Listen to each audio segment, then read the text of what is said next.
सोमावती अमावस्या व्रत कथा। सोमावती अमावस्या व्रत कथा के अनुसार एक गरीब ब्राह्मण था। उस परिवार में पति पत्नी एवं उसकी एक पुत्री भी थी। उसकी पुत्री समय गुजरने के साथ साथ धीरे धीरे बड़ी होने लगी। उस पुत्री में बढ़ती उम्र के साथ सभी स्त्रियोचित सगुणों का विकास हो रहा था। वह कन्या सुंदर, संस्कारवान एवं गुणवान थी, परंतु गरीब होने के कारण उसका विवाह नहीं हो पा रहा था। एक दिन उस ब्राह्मण के घर एक साधु महाराज पधारे। साधु उस कन्या के सेवा भाव से अत्यधिक प्रसन्न हुए। कन्या को लंबी आयु का आशीर्वाद देते हुए साधु ने कहा, इस कन्या के हाथ में विवाह का योग्य नहीं है। तब ब्राह्मण दंपति ने साधु से इसका उपाय पूछा। कन्या ऐसा क्या करे कि उसके हाथ में विवाह योग्य बन जाए? साधु महाराज ने कुछ देर विचार करने के पश्चात अपनी अंतर्दृष्टि से ध्यान करके बताया कि कुछ ही दूरी पर एक गांव में सोना नाम की एक धोबिन रहती है।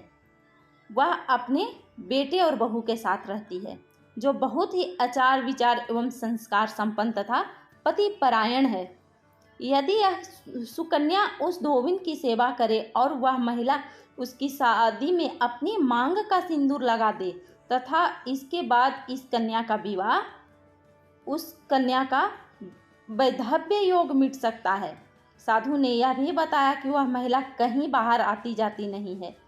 यह बात सुनकर ब्राह्मणी ने अपनी बेटी से धोबिन की सेवा का प्रस्ताव उसके सामने रखा। अगले दिन से ही कन्या प्रातःकाल उठकर धोबिन सोना के घर जाकर साफ सफाई एवं अन्य कार्य करने लगी, अपने घर वापस आने लगी।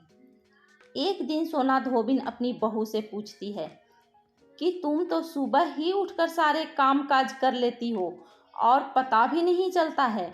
बहू ने कहा, नहीं माँ जी, मैंने तो सोचा कि आप ही सुबह उठकर सारे काम खुद ही खत्म कर लेती हैं। मैं तो देर से उठती हूँ। यह सब जानकर दोनों सास बहू घर की निगरानी करने लगी कि कौन है जो सुबह ही घर का सारा काम करके चला जाता है।